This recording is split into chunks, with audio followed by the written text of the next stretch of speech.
Hi friends, ఎలా ఉన్నారు? ఈరోజు వీడియో ఏంటి అంటే చూస్తున్నారు కదా, ఇది కరాచీ హల్వా అన్నమాట. రేపు మా బాబుకి మాస్టర్ చెఫ్ పోటీలు ఉన్నాయి. అయితే దానికోసం అని చెప్పి చేస్తున్నాను నేను ఈ హల్వా అనేది. చూడండి, ఇలా చాలా ఈజీగా, సింపుల్గా, టేస్టీగా ఒక్క 5 మినిట్స్లో లేకపోతే 10 మినిట్స్లో మనం కంప్లీట్ చేసేసుకోవడం ఎలాగో చూపిద్దాం అనుకున్నాం. దానికోసం అయితే ముందైతే ప్రాసెస్లోకి అయితే వెళ్ళిపోదాం. అయితే ఇగోండి, చూడండి ఎంత బాగా స్పాంజీగా టేస్టీగా వచ్చిందనమాట. చూడడానికి సూపర్గా వచ్చింది, అలాగే తినడానికి కూడా ఇంకా సూపర్గా ఉంటుంది. ఇంకని ఒక్క నిమిషం చూసారు కదా ఎంత ఈజీగా ఎంత బాగా వచ్చిందో. చూడడానికే కాదు, తినడానికి కూడా అంత సూపర్గా ఉంటుంది. ఇది ఎలా చేయాలో ఏంటో ప్రాసెస్లోకి అయితే ఇంకా వెళ్ళిపోదాం. దానికోసం ముందైతే ఇగోండిలా ఒక 1/2 కేజీ కార్న్ ఫ్లోర్ తీసుకున్నాను, 1/2 కేజీ షుగర్ తీసుకున్నాను, పాకం కోసం వాటర్ 1 గ్లాస్ తీసుకున్నాను, మంచి కలర్గా కనబడడానికి ఎల్లో కలర్ తీసుకున్నాను. ఇగోండి, మనకి పైన గార్నిష్ కోసం జీడిపప్పు తీసుకున్నాను, మంచి ఫ్లేవర్ కోసం ఇలాచీ తీసుకున్నాను. అయితే ఫస్ట్ అయితే మనం ఒక కడాయి పెట్టుకొని అందులో కాస్తంత వాటర్ అయితే వేసుకుందాం. ఈ గ్లాస్తో పూర్తిగా గ్లాసులు కూడా వేయలేదు చూడండి. ఇప్పుడు ఇందులో షుగర్ని యాడ్ చేసుకుందాం. షుగర్ బాగా పాకం వచ్చేంత వరకు ఇది ముందు కరగాలి. కరిగిన తర్వాత పాకం వచ్చేంత వరకు చూద్దాం. చూసిన తర్వాత మళ్ళీ ఈలోగా యాలకులు పొడి చేసుకొని రెడీ చేసి పెట్టుకుందాం. చూస్తున్నారు కదా ఎంత బాగా పాకం అనేది వచ్చేసింది కదా.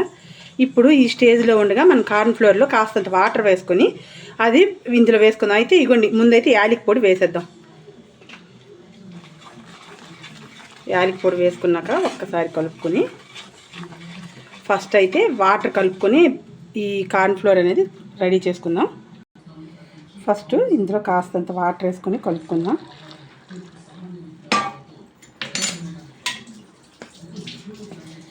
ఉండలు లేకుండా చూసుకొని బాగా కలుపుకోవాలి. ఉండలు కట్టేసింది అంటే మనకి మొత్తం ఈ హల్వా అంతా పాడైపోతుంది కదా. అందుకని చెప్పేసి ముందైతే ఉండలు లేకుండా బాగా కలుపుకోవాలి. పిండి మొత్తాన్ని ఇలా జారుగా దోసల పిండిలా మనం అయితే మిక్స్ చేసుకోవాలి. మిక్స్ చేసుకున్నాక చూస్తున్నారు కదా, దోసల పిండిలాగే మనకి మిక్స్ అవ్వాలి. ఇది మిక్స్ చేసుకున్నాక ఇంకా మనం ఇందులో వేసేసి ఆపకుండా కలుపుతూ ఉండాలన్నమాట. ఆపేమో మొత్తం ఉండ కట్టేస్తుంది. సో అందుకని చెప్పి ఈ వేసాక మాత్రం కార్న్ ఫ్లోర్ వేసాక ఒక్క క్షణం కూడా ఆపకూడదు. లో ఫ్లేమ్లో పెట్టుకొని ఇలాగ కలుపుతూనే ఉండాలి. కలపడం కానీ మనం ఒక క్షణం ఆపామంటే మొత్తం ఉండలు కట్టేసి మనకి అది చూడడానికి కూడా అసహ్యంగా తయారవుతుంది. ఇంకని తినడానికి పనికిరాదు సరికదా, చూడడానికి కూడా పనికిరాదు అనమాట. అలా అయిపోతుంది. చూస్తున్నారు కదా మొత్తం ఎలా అవుతుందో.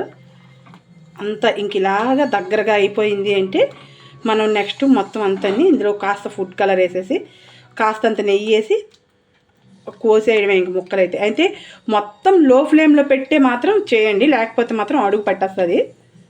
ఇప్పుడు ఈ స్టేజ్లో ఉండగా కాస్తంత నెయ్యిని అయితే వేసుకుందాం.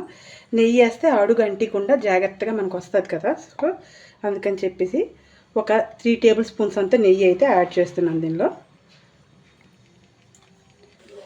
హల్వా మొత్తంలో ఎక్కడ వైట్ కలర్ అనేది కనిపించకుండా మొత్తం ట్రాన్స్పరెంట్ కలర్ అనేది వచ్చేయాలన్నమాట. వచ్చే వరకు మనం మిక్స్ చేసుకుంటూ ఉండాలి.